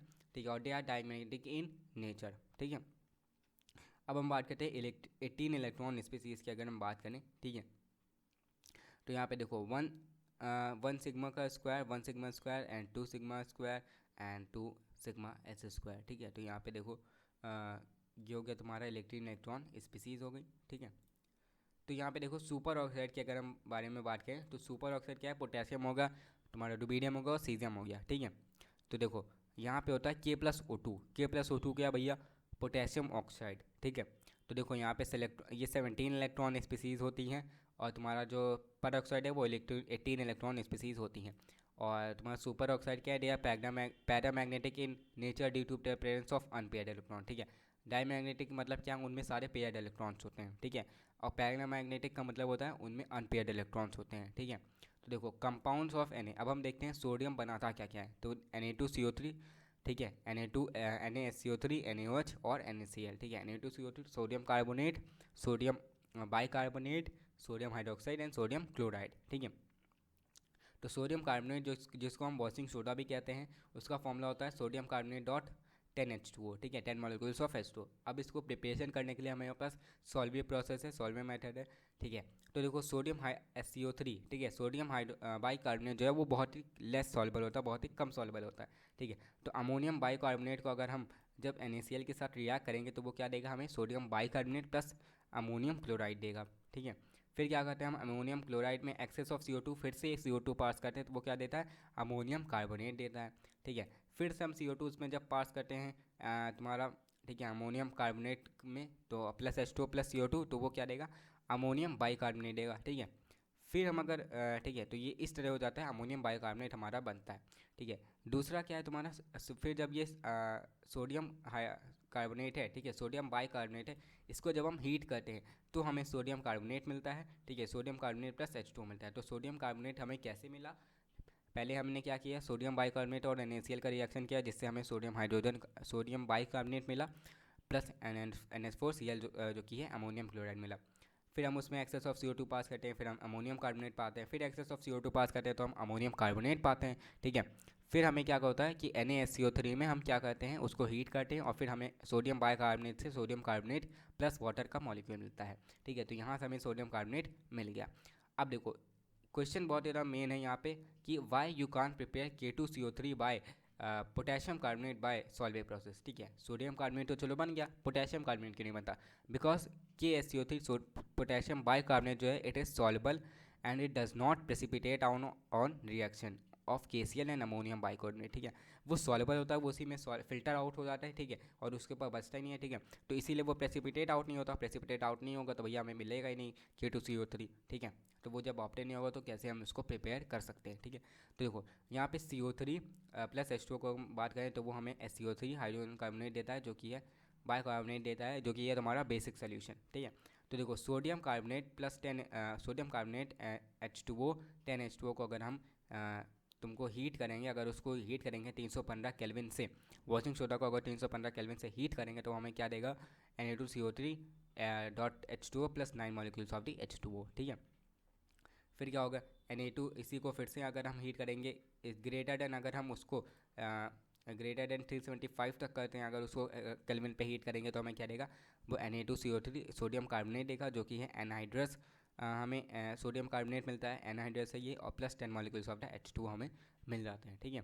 तो इस तरह हमें क्या मिलता है, वॉशिंग सोडा। अब इसके यूजेस क्या है, वॉशिंग सोडा वॉशिंग में यूज़ होता है, तुम्हारा टेक्सटाइल और पेपर इंडस्ट्रीज़ में यूज़ होता है, और Na2CO3 it is also use in qualitative and quantitative analysis में भी यूज़ किया जाता है, ठीक है। ठीक, अब NaCl की बात करें अगर हम, तो जिसको हम टेबल सॉल्ट भी कहते हैं, ठीक है। तो it is found abundance in sea water में सबसे ज़्यादा पाया जाता है। प्रिपरेशन की बात करें तो it is evaporated by evaporating the sea water, हमें इवेपरेशन जब करते हैं सी वाटर का तो हमें क्या मिलता है, सोडियम टेबल सॉल्ट मिलता है, ठीक है। अब NaCl प्लस इम्प्योरिटीज़ हमें मिलती हैं उनमें, उसमें जब हम उसको इवेपरेट करते हैं तो NaCl प्लस इम्प्योरिटीज़ जो है they will dissolve in minimum amount of water, ठीक है। तो NaCl जो है वो तो सॉल्युबल है और इम्प्योरिटीज़ जो हैं उसी वो फिल्टर आउट हो जाती हैं, ठीक है। तो हमें सिर्फ NaCl टेबल सॉल्ट जो है वो हमें मिल जाता है, ठीक है। और NaCl को इवेपरेट करोगे तो फिर NaCl मिल जाएगा, प्योर NaCl, ठीक है। NaCl को फिर से इवेपरेट करोगे तो तुम्हें एकदम प्योर NaCl मिल जाएगा, NaCl मतलब टेबल सॉल्ट, ठीक है। तो अगर हम इसके यूजेस देखें तो वो क्या है, table salt as a table salt use होता है, इसको सोडियम कार्बोनेट की प्रिपरेशन में भी यूज़ किया जाता है, सोडियम हाइड्रोक्साइड की प्रिपरेशन में यूज़ किया जाता है, सोडियम बाइकार्बोनेट की प्रिपरेशन में भी यूज़ किया जाता है, ठीक है। अब देखो NaOH क्या है, सोडियम हाइड्रोक्साइड है, जैसे हम कॉस्टिक सोडा भी कहते हैं, या हम कहते हैं उससे लाई, ठीक है। तो यहाँ पे बात करते हैं अगर हम, it is prepared by the electrolysis of the NaCl, ठीक है। जब हम NaCl का इलेक्ट्रोलिसिस करते हैं तो हमें क्या मिलता है, NaOH मिलता है, कॉस्टिक सोडा, ठीक है। कास्टनर क्या कैलनर सेल से करते हैं, जिसमें कि जो तुम्हारा मरकरी है उसको हम कैथोड पे रखते हैं और क्लोरीन जो है वो एनोड है, ठीक है। तो देखो एट कैथोड तुम्हें सोडियम प्लस इलेक्ट्रॉन को जब तुम पाओगे मरकरी से पास करोगे तो तुम्हें क्या देगा, सोडियम अमलगम देगा, ठीक है। और एनोड पे क्या होता है, क्लोरीन होता है, तो इससे तुम्हें क्या मिलेगा, क्लोरीन मिलेगा प्लस एक इलेक्ट्रॉन मिल जाएगा। तो सोडियम एमलगम को जब वाटर के साथ तुम रिएक्ट करोगे और उसे हीट करोगे तो तुम्हें मिलेगा कॉस्टिक सोडा, जो कि होता है सोडियम हाइड्रोक्साइड, ठीक है। अब इसके प्रॉपर्टीज़ पहले हम देख लेते हैं, फिर इसके यूजेस देखेंगे। प्रॉपर्टीज़ की बात करें तो ये वाइट कलर का होता है, ट्रांसलूसेंट सॉलिड होता है, इसका मेल्टिंग पॉइंट 591 केल्विन होता है, ठीक है। और it is soluble in water, ठीक है, सॉल्युबल भी हो जाता है, जब तुम नमक को घोलते हो तो भैया वो सॉल्युबल हो जाता है ना, ठीक है। NaOH कॉस्टिक सोडा जो है, नमक बोल रहा हूँ मैं, ठीक है। तो NaOH कॉस्टिक सोडा को जब इसको तुम सॉल्युबल वाटर में इसको मिलाओगे, घोलोगे तो घुल जाता है, ठीक है, मतलब ये सॉल्युबल है वाटर में। यूजेस की बात करें तो it is common base in lab, ठीक है, use as a common base in lab. Bauxite और पेपर इंडस्ट्री में भी यूज़ किया जाता है कॉस्टिक सोडा का। फैट्स एंड ऑयल में भी यूज़ होता है। अब हम बात करते हैं बेकिंग सोडा की, NaSCO3, ठीक है। तो बेकिंग सोडा को जब हम मतलब बेकिंग सोडा जिसे हम कहते हैं NaSCO3, इसको जब हम हीट करते हैं तो हमें सोडियम कार्बोनेट मिलता है, प्लस CO2 मिलता है जो कि इवॉल्व होता था, प्लस वाटर का मॉलिक्यूल मिलता है। अब इसे हम कैसे प्रिपेयर करेंगे, तो देखो इसका प्रिपरेशन कैसे होता है कि जो sodium carbonate plus H2O plus water है, ठीक है, plus H2O plus carbon dioxide है, तो इससे क्या होता है तुम्हारा 2NaSCO3 सोडियम बाइकार्बोनेट जो है वो प्रेसिपिटेट आउट होता है, और उसी से हमें क्या मिलता है, सोडियम कार्बोनेट मिलता है, ठीक है। और सोडियम कार्बोनेट, ठीक है, तो इसको जब हम प्रेसिपिटेट आउट करते हैं तो हमें ये क्या मिल जाता है, सोडियम बाइकार्बोनेट, जो कि होता है तुम्हारा बेकिंग सोडा, ठीक है। तो देखो सॉल्ट प्रोसेसिंग क्या है भैया, सॉल्ट प्रोसेसिंग बेकिंग सोडा, अगर हम इसकी बात करें सॉल्ट प्रोसेसिंग, ठीक है, तो वो कैसी होती है, जिसको हम सोडा और बाइकार्बोनेट भी कहते हैं और सोडियम हाइड्रोजन कार्बोनेट भी कहते हैं, ठीक है। किससे हम कहते हैं, बेकिंग सोडा को, NaSCO3 को। तो देखो जब तुम सोडियम बाइकार्बोनेट को लेस देन 50 डिग्री पे हीट करोगे तो तुम्हें वो वाटर और CO2 देगा, ठीक है। और जब तुम NaSCO3 को हीट करोगे एट एनी टेम्परेचर तो तुम्हें क्या देगा वो, अगर तुम 50 डिग्री से ज़्यादा पे हीट करोगे तो तुम्हें क्या देगा वो, सोडियम कार्बोनेट देगा, प्लस तुम्हें CO2 देगा, कार्बन डाइऑक्साइड देगा, प्लस तुम्हें वाटर देगा, ठीक है। अब देखो मोर देन 100 के टन्स, मतलब more than 1 lakh tonnes of baking soda is produced every year. हर साल 1 लाख टन से भी ज़्यादा तुम्हारा जो है बेकिंग सोडा को प्रोड्यूस किया जाता है, ठीक है। 100 लाख, 1000, ठीक है। तो ये हो गया 1 लाख तुम्हारा हो गया, तो 1 लाख से ज़्यादा उसको प्रोड्यूस किया जाता है। और इसका pH जो है वो तुम्हारा 9 होता है, ठीक है। और माइल्ड भी, इट इज़ माइल्ड बेस, ठीक है। pH किसका 9 होता है भैया, बेकिंग सोडा का। And it is also use as an antacid, antacid में भी यूज़ किया जाता है, ठीक है। तो देखो अब NaSCO3 को जब तुम वाटर के साथ रिएक्ट करोगे तो तुम्हें क्या देगा, सोडियम हाइड्रोक्साइड देगा, प्लस तुम्हें कार्बोनिक एसिड देगा H2CO3, जिसको जब तुम डिकम्पोज करोगे तो तुम्हें क्या देगा वो, हाइड्रोजन देगा और प्लस CO2 देगा, ठीक है। तो इसका एक और यूज़ है, it is also use as an fire extinguisher. Fire extinguisher में भी तुम्हारा इसको NaSCO3 को इसको यूज़ किया जाता है, ठीक है, बेकिंग सोडा को। अब बात करते हैं हम एल्कलाइन अर्थ मेटल्स की। एल्कलाइन अर्थ मेटल्स क्या होते हैं भैया, देखो अगर यहाँ पे तुम इनका इलेक्ट्रॉनिक कॉन्फ़िगरेशन देखो तो सबसे पहले तुम्हारा आता है बेरिलियम, फिर मैग्नीशियम, फिर कैल्शियम, फिर स्ट्रैंशियम, ठीक है। स्ट्रैंशियम हो गया, फिर बेरियम हो गया, फिर रेडियम हो गया। अब यहाँ पे भी रेडियम जो है वो तुम्हारा रेडियो एक्टिव है, ठीक है। तो यहाँ पे तुम ये देख सकते हो, आराम से इसका स्क्रीनशॉट ले लो। नोट्स की जो लिंक है वो डिस्क्रिप्शन में मिल जाएगी, कोई टेंशन वाली बात नहीं, बट अभी इस चैप्टर को समझ लो। तो इस तरीके से ये तुम्हारा हो जाएगा, ठीक है। या इसका तुम इलेक्ट्रॉनिक कॉन्फ़िगरेशन ये भी कर सकते हो, उससे जो तुम्हारा एक एलिमेंट जो पहले आता है, जैसे कि बेरिलियम है, बेरिलियम से पहले क्या आता है, हीलियम आता है। तो उसको तुम स्क्वायर ब्रैकेट्स में लिख के प्लस लास्ट का जो ऑर्बिटल होता है बेरिलियम का उसको लिख सकते हो, जो कि है 2s2, ठीक है। और मैग्नीशियम का 3s2, उसके बाद कैल्शियम का 4s2, स्ट्रैंशियम का 5s2, बेरियम का 6s2 और रेडियम का 7s2 हो गया, ठीक है। ओके, तो इसका जनरल कॉन्फ़िगरेशन क्या होता है, NH2 होता है, ठीक है। अब नोबल गैस NH2 अगर हम देखें तो यहाँ पे देखो एल्कली मेटल्स जो हैं दे आर हार्डर, ठीक है, वो हार्डर भी होती हैं, बहुत ज़्यादा कड़ी होती हैं, उनकी डेंसिटी लो होती है, ठीक है, इसीलिए वो नाइफ से नहीं काटी जा सकती, और उनका मेल्टिंग और बॉइलिंग पॉइंट भी बहुत ही ज़्यादा होता है, ठीक है। ओके, बात करते हैं फिजिकल प्रॉपर्टीज़ की।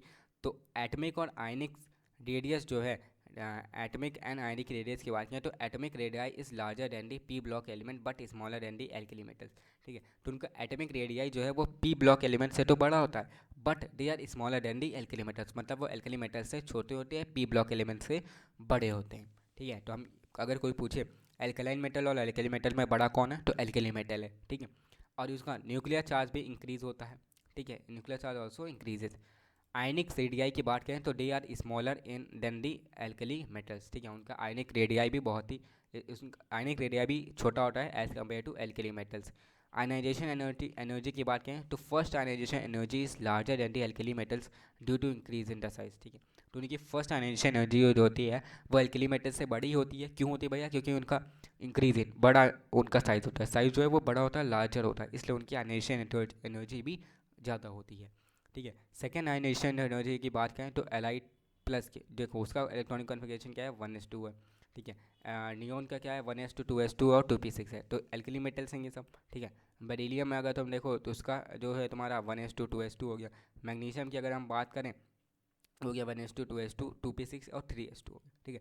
तो second ionization energy is higher than the alkali metals because second electron is remove from the outermost shell, ठीक है, क्योंकि उनका जो सेकेंड इलेक्ट्रॉन है उसको आउटरमोस्ट सेल से निकाल दिया जाता है, इसीलिए सेकेंड आयनाइजेशन एनर्जी जो है वो तुम्हारी लार्जर होती है as compare to alkali metals, किसकी, एल्कलाइन मेटल्स की। तो after removing the electron octet उनका कंप्लीट हो जाता है, इसीलिए उनकी सेकेंड आयनाइजेशन एनर्जी ज़्यादा होती है। तो यहाँ पे देखो इनिशियल एनर्जी की अगर हम बात करें सेकंड की, तो वो बेरियम की सबसे ज़्यादा होती है, उससे कम सैमसम की होती है, उससे कम कैल्शियम की होती है, फिर मैग्नीशियम की होती है, फिर बेलिनियम की होती है, ठीक है। अब रिएक्टिविटी देखो तो सबसे ज़्यादा रिएक्टिव कौन होता है, तुम्हारा बेरिलियम होता है, उससे कम मैग्नीशियम होता है, और तुम्हारा तो रिएक्टिविटी हम ये कह सकते हैं reactivity decreases down the group, ठीक है। और अगर हम बात करें तुम्हारी सेकेंड आयनाइजेशन एनर्जी की, तो ये क्या होती है, कीट इंक्रीजेज डाउन दी ग्रुप, ठीक है, वो बढ़ती है। तो ऑक्सीडेशन स्टेट की बात करें तो इनका ऑक्सीडेशन स्टेट होता है +2, ठीक है, ओके। अब अगर हम बात करें यहाँ पे हाइड्रेशन एनर्जी जो है, ठीक है, तो अगर हम हाइड्रेशन एनर्जी की बात करें तो hydration energy is more than alkali metals because solubility is also more, they are more soluble, so उनकी हाइड्रेशन एनर्जी भी ज़्यादा होती है एल्कली मेटल से, ठीक है, as compare to alkali metals, ठीक है। अब यहाँ पे देखते हैं हम फिजिकल प्रॉपर्टीज़ के बारे में अगर हम देखें, तो फिजिकल प्रॉपर्टीज़ के बारे में अगर देखें तो alkaline metals, alkaline earth metals, they are silvery white, lustrous and soft, ठीक है, वो सिल्वरी वाइट होते हैं, लस्टर होते हैं, ठीक है, लस्ट्रस होते हैं और वो बहुत ही सॉफ्ट होते हैं, but they are harder and alkali metals, ठीक है, सॉफ्ट होते हैं बट वो एल्कली मेटल्स के जितने ज़्यादा सॉफ्ट नहीं होते हैं, उनसे हार्डर ही होते हैं, ठीक है। और एटमिक साइज और मास जो है it increases down the group, जैसे जैसे तुम नीचे जाओगे उनका एटमिक मास और साइज जो है वो इंक्रीज़ करेगा, क्यों इंक्रीज़ करेगा, कि because increase in the number of the subshell, जैसे जैसे सबसेल बढ़ेंगे वैसे वैसे उनका मास और जो एटमिक मास और साइज है वो भी बढ़ेगा, ठीक है। तो देखो on moving left to right atomic size या mass it decreases down due to shielding effect, ठीक है। तो अगर तुम लेफ्ट टू राइट जब जाओगे तो उनका एटमिक मास जो है, एटमिक साइज जो है वो डिक्रीज करता है, क्यों, क्योंकि सील्डिंग इफेक्ट की वजह से। सील्डिंग इफेक्ट क्या होता है, it is attraction between the nucleus and the valence electron, ठीक है, कि attraction between the nucleus of electron valence electron को हम कहते हैं सील्डिंग इफेक्ट, ठीक है।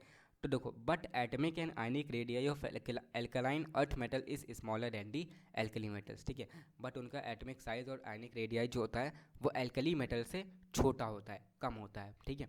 अब आयनाइजेशन एंथैल्पी की बात करें, जैसे कि मैंने तुमको पहले भी बताया, फिर से बता रहा हूँ, ठीक है। आयनाइजेशन एंथैल्पी क्या होती है, it is a minimum energy required to remove the one electron from the outermost shell, तो एक decreases down the group as atomic size, जैसे जैसे एटमिक साइज उनका बढ़ेगा तो आयनाइजेशन एंथैल्पी जो है वो डिक्रीज होगी, कम होगी, क्यों, क्योंकि भैया उनका एटमिक साइज बढ़ेगा तो डिस्टेंस जो है न्यूक्लियस और वैलेंस इलेक्ट्रॉन का वो बढ़ेगा, तो उतनी आसानी होगी, हम उतनी कम एनर्जी लगानी पड़ेगी इलेक्ट्रॉन को निकालने के लिए, ठीक है। तो इनिशियल एंथैल्पी बेरिलियम की सबसे ज़्यादा होती है और बेरियम की सबसे कम होती है, ठीक है। तो first ionization energy of alkaline earth metal is more than the alkali metals, but second ionization energy of a second group is less than the first group elements, ठीक है, सेकेंड ग्रुप की कम होती है as compare to first group elements, ठीक है, okay. बात करते हैं हाइड्रेशन एंथैल्पी की, तो it decreases down the group, hydration enthalpy भी वो तुम्हारी डिक्रीज करती है जैसे जैसे तुम नीचे जाओगे, ठीक है। जैसे कि यहाँ पे सबसे ज़्यादा होती है तुम्हारी बेरिलियम की, सबसे कम होती है बेरियम की। तो hydration enthalpy of alkaline earth metals ions are greater than the alkali metals, ठीक है। तो हाइड्रेशन एंथैल्पी एल्कलाइन मेटल्स की ज़्यादा होती है, वो ग्रेटर होती है, बड़ी होती है as compare to alkali metals. Example MgCl2 magnesium chloride and calcium chloride can exist as MgCl.6H2O while NaCl and KCl do not form such hydrates, ठीक है। NaCl सोडियम क्लोराइड और पोटेशियम क्लोराइड जो है वो हाइड्रेट नहीं बना सकते, but जो तुम्हारा मैग्नीशियम क्लोराइड है, कैल्शियम क्लोराइड है, वो हाइड्रेट बना सकते हैं। बात करते हैं मेल्टिंग एंड बॉइलिंग पॉइंट की, तो melting point and boiling point it decreases down the group, जैसे जैसे नीचे रहोगे मेल्टिंग पॉइंट बॉइलिंग पॉइंट भी कम होगा, but on moving from left to right, जैसे जैसे लेफ्ट से राइट की तरफ जाओगे वैसे मेल्टिंग और बॉइलिंग पॉइंट जो है एल्कली मेटल्स का वो they are higher than the alkali metals due to smaller size, ठीक है। स्मॉल उनका साइज जो है स्मॉल होगा, जैसे जैसे लेफ्ट टू राइट जाओगे तो उनकी मेल्टिंग और बॉइलिंग पॉइंट वो बड़ा होगा as compare to alkali metals, ठीक है। But magnesium has low melting point and calcium because there is no continuous trend for boiling point, ठीक है, उनका कोई बॉइलिंग पॉइंट के लिए कोई कॉन्टिन्यूस ट्रेंड नहीं है। बट अगर तुम यहाँ पे देखो तो ये तुमको याद रखना पड़ेगा कि मेल्टिंग पॉइंट जो है वो is low of magnesium than calcium, ठीक है, मैग्नीशियम का जो है वो मेल्टिंग पॉइंट कम होता है एज़ कम्पेयर टू कैल्शियम, ठीक है, ये याद रखना पड़ेगा। और यहाँ पे कोई कॉन्टिन्यूस ट्रेंड नहीं है बॉइलिंग पॉइंट में, ठीक है। बॉइलिंग पॉइंट में कोई कॉन्टिन्यूस ट्रेंड नहीं होता है। अब यहाँ पे बात आती है how we can differentiate alkali metals, ठीक है, एल्कलाइन मेटल्स, ठीक है। अब जैसे कि हमने उसमें देखा था वैसे ही सेम यहाँ पे भी है। यहाँ पे भी हम फ्लेम टेस्ट करेंगे, ठीक है। अब फ्लेम टेस्ट करने पे हमें बेरिलियम और मैग्नीशियम का कोई कलर नहीं मिला। क्यों? Because valence electron are tightly bound with nucleus, क्योंकि उनके बीच का डिस्टेंस है वो बहुत कम होता है, इसलिए वो कलर कोई इम्पार्ट नहीं करते। बट अगर हम कैल्शियम की बात करें तो वो तुम्हें ब्रिक रेड कलर देगा। स्ट्रैंशियम की बात करें तो वो तुम्हें क्रिम्सन कलर देगा। और अगर हम बेरियम की बात करें वो तुम्हें क्या देगा? एप्पल ग्रीन कलर देता है, ठीक है। Alkali and alkaline metals exhibit thermal conductivity white are the characters of the metals, ठीक है। तो alkali और alkaline metals they exhibit the thermal conductivity and they are the characteristics of the metal, which are the characteristics of the metal, जो कि एक metal की characteristics feature भी होता है। अब हम बात करें केमिकल प्रॉपर्टीज़ एल्कलाइन मेटल्स की। तो देखो, अगर हम इसे O2 के साथ या रिएक्शन करेंगे एयर के साथ, तो beryllium and magnesium they do not react with air, वो रिएक्ट नहीं करते हैं because oxide film is deposited around a metal, ठीक है। क्योंकि उनकी एक ऑक्साइड फिल्म होती है जो कि मेटल के अराउंड में डिपॉजिट हो जाती है, ठीक है। अब उसकी वजह से जो तुम्हारा बेरिलियम और मैग्नीशियम है वो रिएक्ट नहीं कर पाते हैं। बट कैल्शियम, सैंशियम एंड बेरियम जो है दे react and they form monoxide, ठीक है। वो फॉर्म करते हैं, क्या बनाते हैं? मोनोऑक्साइड बनाते हैं which are ionic in nature, ठीक है। अब अगर हम इसको रिएक्शन करेंगे हेलोजन के साथ तो क्या देगा भैया? दे फॉर्म दी हैलाइड्स, ठीक है। MX2, M क्या मेटल है, X2 क्या है? हैलाइड है। हैलाइड क्या होता है? Fluorine, chlorine, bromine, iodine. तो देखो, रिएक्शन विद हेलोजन अगर करोगे it down the group solubility increases, जैसे जैसे तुम ग्रुप में नीचे जाओगे वैसे वैसे सॉल्युबिलिटी उनकी इंक्रीज करेगी, ठीक है। तो यहाँ पे देखो जैसे कि BeX2 है, बेरिलियम को अगर हम हेलोजन के साथ रिएक्ट करेंगे तो वो कोवेलेंट कंपाउंड बनाएगा और वो ब्रिज बॉन्डिंग बनाता है, ठीक है। वैसे ही MgX2 है, जैसे कि मैग्नीशियम है, कैल्शियम है, बेरियम है, स्ट्रैंशियम, तो दे आर आयनिक कंपाउंड, ठीक है। बेरिलियम जो है वो कोवेलेंट कंपाउंड होगा, बाकी जो है जब रिएक्ट करेंगे हेलोजन के साथ तो वो बनाएंगे आयनिक कंपाउंड, ठीक है। ये याद रखना है। अब देखो, मैं जैसे कि मैंने तुम्हें बताया था, मैग्नीशियम और जो कैल्शियम है वो हाइड्रेट्स बनाते हैं, तो hydration extent is very high, इसमें हाइड्रेशन एक्सटेंट जो है वो बहुत ही ज़्यादा होता है, ठीक है। तो देखो, फिर तुम्हारा आता है reaction with H2। Reaction with H2 मतलब हाइड्रोजन। तो except beryllium rest of all atoms of this group form hydride, ठीक है। बेरिलियम को छोड़ के बाकी जितने भी इसमें एलिमेंट्स हैं, ठीक है, इस ग्रुप के, वो सब हाइड्राइड बनाते हैं, ठीक है। MH2 टाइप, M क्या है? मेटल है, H2 क्या है? हाइड्रोजन है। तो they are ionic in nature.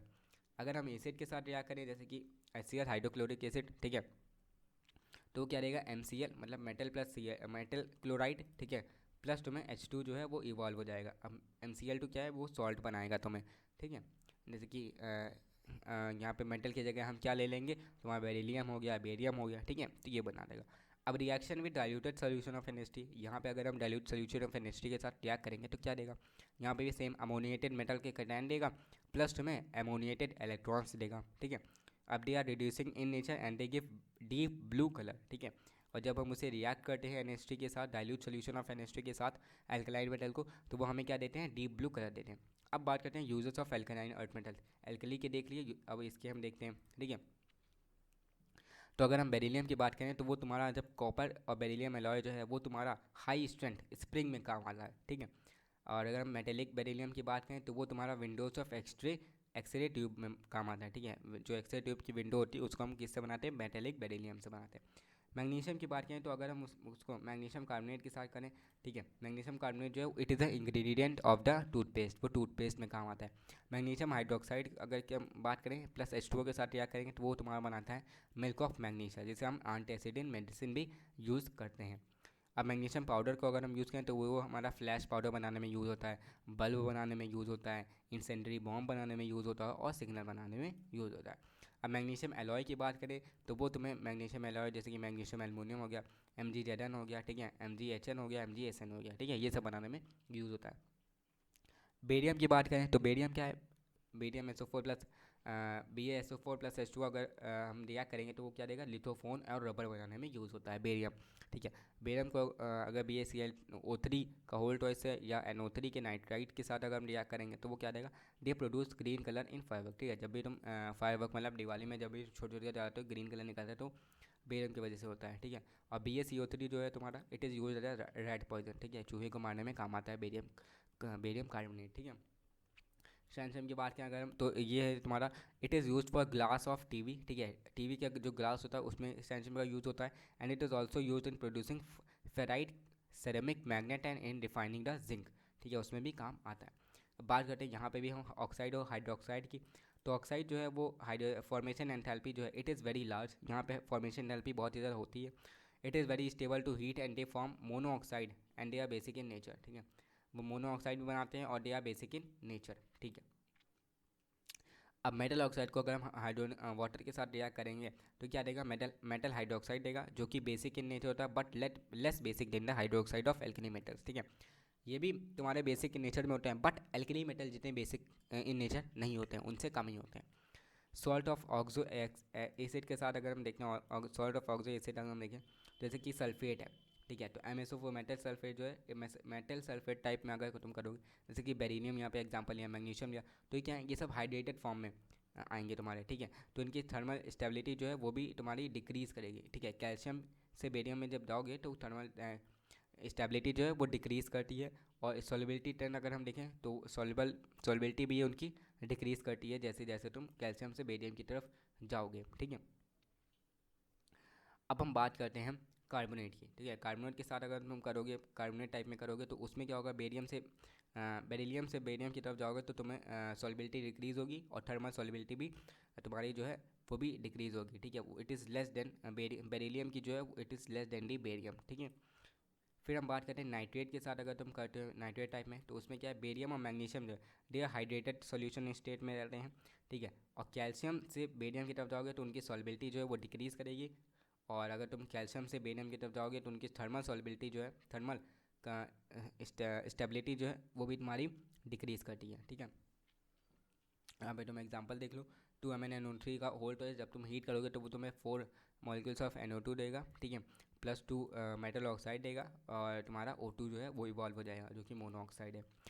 अब हम बात करते हैं anomalous behaviour of lithium and diagonal relationship, उनके बीच का जो एनोमोलस बिहेवियर और डायगोनल रिलेशनशिप है लिथियम का, उसका क्या है, ठीक है, वो क्या होता है। तो देखो, मेल्टिंग पॉइंट और boiling point of lithium are the highest in the group, ठीक है। सबसे ज़्यादा मेल्टिंग पॉइंट और बॉइलिंग पॉइंट जो होता है वो लिथियम का ही होता है, ग्रुप में सबसे ज़्यादा होता है।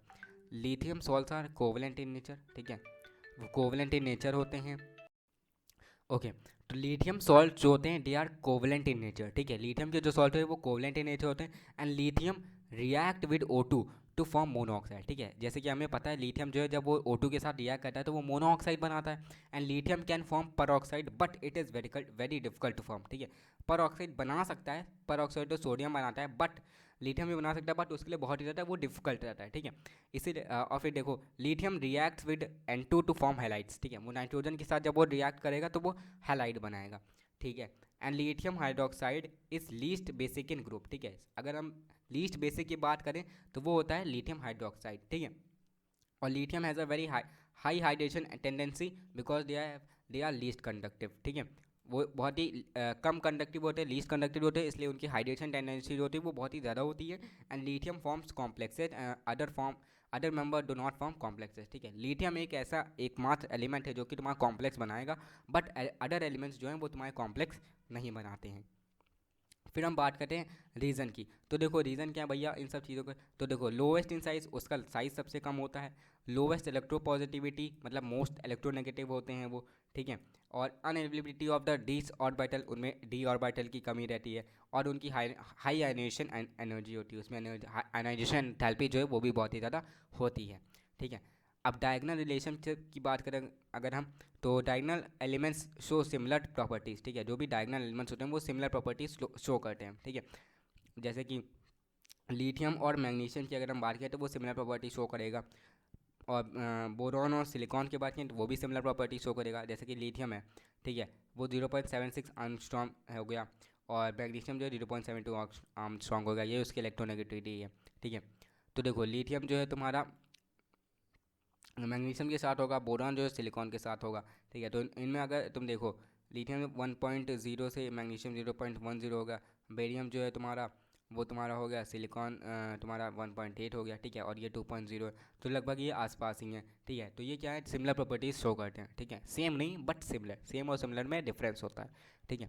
अब anomalous behaviour of the beryllium और डायगोनल रिलेशनशिप देखें, जैसे कि लिथियम जो फर्स्ट एलिमेंट है एल्कली मेटल्स का वो भी शो करता है, वैसे ही बेरिलियम जो है फर्स्ट एलिमेंट है एल्कलाइन मेटल्स का, तो वो भी एनोमलस बिहेवियर और डायगोनल रिलेशनशिप शो करता है। अब पहला इसका पॉइंट है वो है higher melting and boiling point. उनका मेल्टिंग पॉइंट और बॉइलिंग पॉइंट बहुत ही ज़्यादा होता है। It is harder in other elements of the group. सबसे ज़्यादा हार्डर अगर हम देखें इस ग्रुप में तो वो होता है बेरिलियम ही होता है। Beryllium do not react with water on air due to presence of the oxide film. जैसे कि मैंने तुम्हें बताया ऑक्साइड फिल्म बन जाती है, इसीलिए वो वाटर के साथ जो है वो रिएक्ट नहीं करता है, ठीक है। और beryllium oxide it is amphoteric in nature, ठीक है, मतलब वो as a acid as a base दोनों की तरह रिएक्ट कर सकता है। और magnesium oxide, calcium oxide, beryllium oxide, barium oxide जो वो they are ionic in nature, ठीक है, वो आयनिक इन नेचर होते हैं। No beryllium shows coordinate number 4, ठीक है, और while other shows coordinate number 6, ठीक है। बेरिलियम जो है वो 4 कोऑर्डिनेट नंबर शो करता है, और अगर अदर एलिमेंट की बात करें तो वो तुम्हारा हो गया 6 कोऑर्डिनेट नंबर शो करता है। Beryllium halides are covalent in nature, ठीक है, वो कोवलेंट इन नेचर होती हैं, and while others are ionic in nature, ठीक है। बेरिलियम हैलाइड जो है वो कोवलेंट इन नेचर होती हैं, और बाकी जो हैं वो आयनिक इन नेचर होती हैं। And beryllium tends to form complexes. Beryllium भी कॉम्प्लेक्स फॉर्म करता है जैसे कि लिथियम करता है, ठीक है। अब देखो रीज़न क्या है इनका।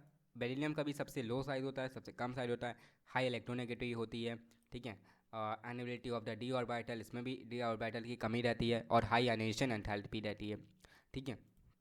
यहाँ पे डायग्राम रिलेशनशिप की भी अगर हम बात करें तो लिथियम जो है मैग्नीशियम के साथ करता है, बोरॉन जो है सिलिकॉन के साथ करता है, ठीक है। वैसे ही तुम अगर यहाँ पे देखो ये साइज़ है, साइज़ डिक्रीज़ होता है, साइज़ यहाँ पे नीचे जाओगे तो साइज़ इंक्रीज़ करेगा, और अगर डायगनल जाओगे तो तुम्हारा साइज़ जो है वो सेम रहेगा, ठीक है। अगर डायगनली जाओगे तो तुम्हारा साइज़ जो है वो लगभग सेम ही मिलेगा, एटॉमिक साइज़, ठीक है। बट अगर तुम नीचे जाओगे तो तुम्हारा साइज़ जो है एटॉमिक साइज़ वो इंक्रीज़ करेगा, बट अगर तुम लेफ्ट टू राइट जाओगे तो एटॉमिक साइज़ क्या है डिक्रीज़ करेगा, ठीक है। अब हम बात करते हैं similar properties of the beryllium and aluminium की, ठीक है। तो बेरिलियम जो है वो डायगनली एल्यूमिनियम के साथ जाता है, ठीक है, तो इसलिए हम यहाँ पे देखते हैं beryllium and aluminium they are not attacked by the acid, ठीक है, वो एसिड से अटैक नहीं किए होते हैं। इन प्रेजेंस ऑफ एल्केली, ठीक है, दे फॉर्म हाइड्रोक्साइड, ठीक है, अगर एल्केली मेटल है तो उसके तब क्या बनाएगा वो हाइड्रोक्साइड बनाएगा, जैसे कि बेरिलियम प्लस ओ एच का 4 होल, ओ एच की पावर 4 और होल टॉइस तुम्हारा हो गया, ठीक है, 2 माइनस हो गया उसकी पावर में, ठीक है। तो डिफ बोथ फॉर्म कॉम्प्लेक्सेस, बेरिलियम भी और एल्यूमिनियम भी कॉम्प्लेक्स फॉर्म करता है, BeF4 there highlights form diners, ठीक है, उनके जो हाईलाइट हैं वो डाइनर फॉर्म करते हैं। बात करते हैं कैल्शियम हाइड्रोक्साइड की, स्लेक्ड लाइम जिसे हम कहते हैं, ठीक है, CaOH2, ठीक है, OH का होल टॉइस। तो सबसे पहला it is inorganic ionic compound है कैल्शियम हाइड्रोक्साइड, जिसे हम स्लेक्ड लाइम भी कहते हैं। फॉर्मूला और स्ट्रक्चर की बात करें तो CaOH2 इसका फॉर्मूला होता है। वेट की बात करें तो वो होता है तुम्हारा 74.9 ग्राम, मतलब हम इसे कह सकते हैं 74 ग्राम पर मोल, ठीक है। अब ये क्या है, it is exist in polymeric in nature, polymeric structure में एग्जिस्ट करता है और हाइड्रोजन बॉन्ड बनाता है ये, ठीक है। हाइड्रोजन बॉन्ड बनाता है, मतलब ये हाइड्रोजन बॉन्ड क्या होता है, जो तुम्हारा इलेक्ट्रोनेगेटिव एलिमेंट्स हो गए, ठीक है, फ्लोरीन हो गया, क्लोरीन हो गया, और तुम्हारा ऑक्सीजन हो गया, ठीक है। तो देखो प्रिपरेशन जो है it occurs naturally but rarely in volcanic reaction, volcanic rock, ठीक है। अगर हम देखें स्लेट क्लाइम जो है तुम्हारा कैल्शियम हाइड्रोक्साइड है वो बनता कैसे, तो बेसिकली ये नेचुरली ही बनता है, ठीक है। बट अगर हम बात करें वॉल्केनिक रॉक्स की, ठीक है, तो उसमें भी बनता है, ठीक है, रियरली वॉल्केनिक रॉक्स में भी बनता है। लैब प्रोसेस में बात करें तो CaO slaked lime it is mixed with water to form calcium hydroxide, ठीक है, कैल्शियम ऑक्साइड जो है वाटर के साथ मिक्स करते हैं तो वो क्या बना देता है कैल्शियम हाइड्रोक्साइड, जिसे हम कहते हैं स्लेक्ड लाइम, ठीक है। तो Ca salts acts as base to form calcium hydroxide. तो अगर हम CaCl2+2NaOH बेस जो की है अगर हम उसके साथ करेंगे तो ये हमें सोडियम क्लोराइड देगा प्लस कैल्शियम हाइड्रोक्साइड देगा, ठीक है। फिजिकल प्रॉपर्टीज़ की अगर हम बात करें इसकी तो क्या है, it is odourless white crystalline compound है, ठीक है, एकदम ओडोरलेस, कोई टेस्ट नहीं है इसका। मेल्टिंग पॉइंट की बात करें तो ये 580 डिग्री सेल्सियस पे मेल्ट हो जाता है, ठीक है। केमिकल प्रॉपर्टीज़ की बात करें तो it is dissolve in H2O but not at a great extent, ठीक है, जहाँ हद तक नहीं होता है बट हाँ हो जाता है वाटर में dissolve. And it also form white milky solution which act as a mild base, ठीक है, वाइट मिल्की सोल्यूशन भी बना देता है जो कि माइल्ड बेस की तरह एक्ट करता है। Calcium hydroxide also form the salt with acid, ठीक है, वो सॉल्ट भी बनाते हैं एसिड के साथ। दे अटैक ऑन सब मेटल लाइक एल्यूमिनियम, एल्यूमिनियम पे अटैक भी करते हैं, ठीक है। And on reacting with CO2 it form CaCO3 calcium carbonate, ठीक है।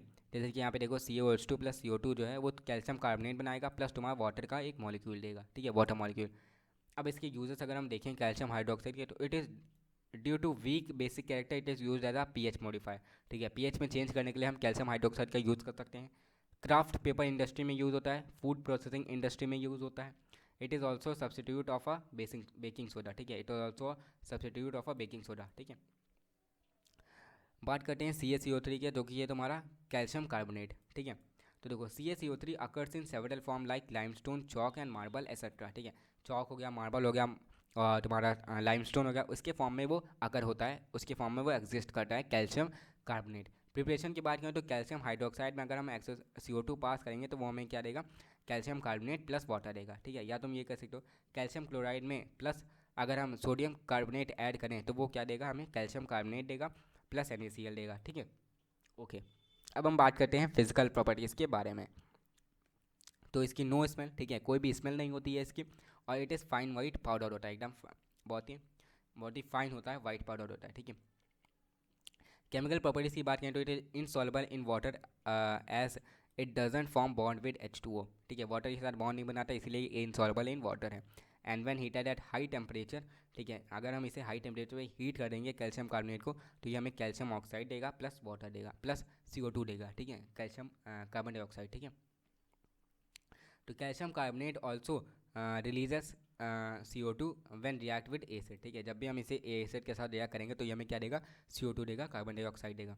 ठीक है, तो कैल्शियम कार्बोनेट विद HCl, अगर हम इसे एसिड के साथ रिएक्ट करेंगे तो क्या है, CaCl2 कैल्शियम क्लोराइड दिया प्लस हमें वाटर दिया लिक्विड स्टेट में, और हमें CO2 दिया गैसेस के फॉर्म में। ठीक है, तो देखो CaCO3 प्लस H2SO4, ठीक है, अगर हम इसे H2SO4 के साथ रिएक्ट करेंगे तो ये क्या देगा हमें, CaSO4, ठीक है, कैल्शियम सल्फेट देगा और वाटर देगा, और तुम्हें क्या देगा, CO2 देगा। ठीक है, अब इसके यूजर्स देखें तो it is use in building material. ठीक है, बिल्डिंग मटेरियल में यूज़ होता है, manufacture of the quick lamp, अगर हमें क्विक लैम्प बनाना है तो हमें इसका यूज़ करना ही पड़ेगा कैल्शियम कार्बोनेट का। ठीक है, ये तुम देख सकते हो कैल्शियम कार्बोनेट। ठीक है, and it is precipitated CaCO2 extensively used in manufacturing of the high quality तुम्हारा पेपर। ठीक है, हाई क्वालिटी पेपर बनाने में भी इसका यूज़ होता है CO3 का, कैल्शियम कार्बोनेट का। And it also use as an antacid, example Eno हो गया, तुम्हारा च्युइंगम होगा, तो उसमें भी इसका यूज़ होता है कैल्शियम कार्बोनेट का। बात करते हैं हम प्लास्टर ऑफ पेरिस की। ठीक है, plaster of Paris POP, so it is white in colour, white colour में होता है POP, वो तो तुमने हमेशा देखी होगी, जब भी घर तुम्हारा बन रहा होगा तो तुमने देखी होगी। ऑब्टेन फ्रॉम जिप्सन, जिसमें हम जिप्सम से निकालते हैं। जिप्सन का फॉर्मूला क्या होता है, CaSO4.2H2O। ठीक है, तो व्हेन हीटेड टू 393 केल्विन, अगर हम जिप्सन को हीट करेंगे 393 केल्विन पे, तो हमें वो क्या देगा भैया, प्लास्टर ऑफ पेरिस देगा, जिसका फॉर्मूला होता है CaSO4.12H2O प्लस 3/2H2O। ठीक है, अब देखो when heated above 393 kelvin, no water of crystallization left and anhydrous CaSO4 form. ठीक है, अगर हम उसे 393 केल्विन से भी ज़्यादा पे कर देंगे तो नो वाटर ऑफ क्रिस्टलाइजेशन, ठीक है, कोई भी वाटर ऑफ क्रिस्टलाइजेशन बचेगा ही नहीं, तो वो हमें एनहाइड्रस कैल्शियम सल्फेट बना के दे देगा। ठीक है, तो हमें POP नहीं मिलेगी। प्रॉपर्टीज़ क्या है, it's get harder on adding CO2। अब जैसे कि वॉट ऑन एडिंग H2O। ठीक है, अब जैसे कि तुम देखो, जैसे कि जब हम जब मिस्त्री लोग हैं, ठीक है, वो जब तुम घर बनाते हैं, ठीक है, जब प्लास्टर ऑफ पेरिस का यूज़ करते हैं तो उनको क्या होता है, वो थोड़ी देर तक, वैसे तो अभी तुरंत बना देंगे तो वो क्या होता है, बहुत ही तुरंत ही वो हार्ड हो जाता है। ठीक है, इसलिए उसको हार्ड करने के लिए वो वाटर ऐड करते हैं। ठीक है, उसको हार्ड करने के लिए वो उसमें वाटर ऐड कर देते हैं। ठीक है, यूजेस की बात करें तो it is used for immobilising the affected part of an organ where there is a bone fracture. Yes pain, तो बोन फ्रैक्चर जब होता है उसमें भी इसका यूज़ किया जाता है प्लास्टर ऑफ पेरिस का। ठीक है, उसमें प्लास्टर चढ़ाते हैं ना, तो हमारे पैर में जब भी पैर टूट जाता है इसलिए। ठीक है, तो अब देखो सोडियम पोटेशियम पंप क्या है भैया, ये भी एक चीज़ है। तो it is a transport protein found in the cell membrane. ठीक है, सेल मेम्ब्रेन में तुम्हारा ट्रांसपोर्ट प्रोटीन होता है, उसमें ये पाया जाता है। Its role is to move calcium potassium ion to cell and move out the sodium ion. ठीक है, इसका फंक्शन होता है कि वो पोटेशियम आयन को सेल के अंदर ले जाए और सोडियम आयन को वहाँ से निकाले। तो इसमें क्या होता है, एनर्जी यूज होगी, एनर्जी क्या इन द फॉर्म ऑफ ATP। ठीक है, तो इंपॉर्टेंस क्या है, it helps in the heart contraction, heart के कॉन्ट्रैक्शन में तुम्हारा हार्ट क्या रिलैक्सेशन करता है, कॉन्ट्रैक्शन करता है। ठीक है, धक धक धक धक लब डब लब डब लब डब। ठीक है, वैसे and it is also helpful in kidney function by maintaining sodium और पोटेशियम आयन। ठीक है, अब देखो यहाँ पे अगर हम देखें कैल्शियम ऑक्साइड, ठीक है, सीमेंट अगर हम कंपाउंड ऑफ कैल्शियम देखें, ठीक है, जो हमारे कैल्शियम है वो कंपाउंड कौन कौन सा बनाता है, सी हो गया, कैल्शियम ऑक्साइड हो गया, कैल्शियम कार्बोनेट हो गया, कैल्शियम हाइड्रोक्साइड होगा और सीमेंट हो गया। ठीक है, तो अगर हम सबसे पहले देखें कैल्शियम ऑक्साइड, तो CaCO3 को अगर हम हीट करेंगे, कैल्शियम कार्बोनेट को हीट करेंगे तो वो हमें CO2 इवॉल्व करके देगा, तो हमें क्या मिलेगा, कैल्शियम ऑक्साइड मिल जाएगा सॉलिड स्टेट में। Continuously remove CO2 from the reaction, अगर हम फिर से उसको CO2 रिमूव करते रहें, ठीक है, तो ऑन एक्सपोजर टू मॉइस्चर, ठीक है, अगर हम उसके मॉइस्चर में एकदम खोल देंगे, ठीक है, तो क्या देगा, कैल्शियम ऑक्साइड प्लस H2O क्या बना देगा, कैल्शियम हाइड्रोक्साइड। ठीक है, और CaO प्लस CO2 अगर मैं एक्सेस ऑफ CO2 पास करें तो वो क्या देगा, कैल्शियम कार्बोनेट हमें बना के दे देगा। अब अगर हम कैल्शियम ऑक्साइड को एसिडिक ऑक्साइड के साथ रिएक्ट कर देंगे, जैसे कि एग्जांपल सिलिकॉन, जैसे कि हो गया SiO2, ठीक है, तो ये क्या देगा, तो हमारा CaSiO3 दे देगा, बना के दे देगा। और कैल्शियम ऑक्साइड को अगर हम P4O10 के साथ रिएक्ट करेंगे तो क्या देगा, ये हमें देगा 2Ca3PO4 का होल ट्वाइस। ठीक है, तो इसके यूजेस अगर तुम देखो तो कैल्शियम हाइड्रोक्साइड में यूज़ होता है, सोडियम कार्बोनेट में यूज़ होता है, और शुगर में भी यूज़ किया जाता है। किसे भैया, इसे कैल्शियम ऑक्साइड को। ठीक है, कैल्शियम हाइड्रोक्साइड की बात करें तो ये देखो प्रिपरेशन मेथड अगर हम इसका देखें तो कैल्शियम हाइड्रोक्साइड को अगर हम वाटर पास करेंगे, ठीक है, वाटर उसमें ऐड करेंगे ऑन हीटिंग, तो it will give the calcium hydroxide. तो मॉइस्चर या CO2 के साथ अगर हम करेंगे तो ये क्या देगा, कैल्शियम कार्बोनेट, जिसे हम कहते हैं मिल्की, जो कि मिल्की इन नेचर होता है। ठीक है, और प्लस वाटर देगा। अब अगर हम इसको रिएक्शन करेंगे Cl2 के साथ, क्लोरीन के साथ, तो ये हमें क्या देगा, कैल्शियम हाइड्रोक्साइड देगा प्लस 2Cl। ठीक है, अगर हम इसे रिएक्ट करेंगे तो कैल्शियम हाइड्रोक्साइड और Cl2 अगर हम इसमें ऐड करें तो क्या देगा, कैल्शियम क्लोराइड देगा प्लस कैल्शियम हाइड्रोक्लोराइड देगा। ठीक है, हाइड्रोक्लोराइड या हम उसे क्या देंगे, ब्लीचिंग पाउडर देगा। ब्लीचिंग पाउडर का फॉर्मूला क्या है, CaOH का होल ट्वाइस। ठीक है, CaOCl का होल ट्वाइस। ठीक है, प्लस वाटर मॉलिक्यूल देगा। ओके, यूजेस की बात करें तो ये क्या है, मोटर्स प्रिपरेशन में यूज़ होता है, वाइट वॉशिंग में यूज़ होता है, और तुम्हारा जो है ब्लीचिंग में भी यूज़ होता है। क्या यूज़ होता है भैया, कैल्शियम हाइड्रोक्साइड। अब हम कैल्शियम कार्बोनेट की अगर हम बात करें तो इसको कैसे प्रिपेयर करते हैं, जब हम कैल्शियम हाइड्रोक्साइड में CO2 पास करते हैं, CO2 ऐड करते हैं, तो वो हमें क्या देता है, calcium carbonate. Calcium carbonate plus water का मॉलिक्यूल देता है। CaCl2 को अगर हम सोडियम कार्बोनेट के साथ रिएक्ट करेंगे तो वो क्या देगा, तब भी हमें इसको कैल्शियम कार्बोनेट मिलेगा प्लस 2 NaCl मिलेगा, सोडियम क्लोराइड मिलेगा। ठीक है, तो उससे भी हम हमें पा सकते हैं कैल्शियम कार्बोनेट। तो इसकी प्रॉपर्टीज़ अगर तुम देखो, ठीक है, तो देखो जब हम इसे हीट करेंगे तो ये क्या देगा, कैल्शियम ऑक्साइड प्लस CO2 देगा, जो कि गैसियस स्टेट में होगा। अगर हम इसे रिएक्ट करेंगे on reaction with the dilute acid, ठीक है, अगर डाइल्यूट एसिड के साथ रिएक्ट करेंगे तो यहाँ पे वो CO2 जो है वो लिबरेट करेगी। जैसे कि for example calcium carbonate plus HCl, it will give CaCl2 CO2 evolve plus water देगा। ठीक है, या CaCO3 को अगर हम H2SO4, ठीक है, इससे रिएक्ट करेंगे तो क्या देगा, CaSO4 कैल्शियम सल्फेट देगा प्लस H2O प्लस CO2 देगा। ठीक है, ओके।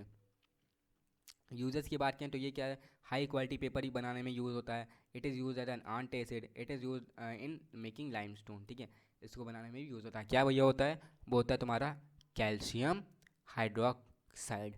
ठीक है, तो उसके बाद अगर हम बात करें, तुम्हारा फोर्थ हो गया कैल्शियम सल्फेट। ठीक है, कैल्शियम सल्फेट जिसे हम कहते हैं POP, कैल्शियम सल्फेट। ठीक है, तो CaSO4 डॉट हाफ H2 जिसे हम कहते हैं POP। ठीक है, और CaSO4.2H2O जो कि होता है जिप्सम, क्योंकि POP जिप्सम से ही बनी होती है जब हम जिप्सम को 393 केल्विन से हीट करेंगे। तो यहाँ पे देखो 2CaSO4.2H2O, जब हम इसको जिप्सम को हीट करेंगे 393 केल्विन पे, तो वो हमें क्या देगा, POP देगा plus 3 molecule of the water देगा।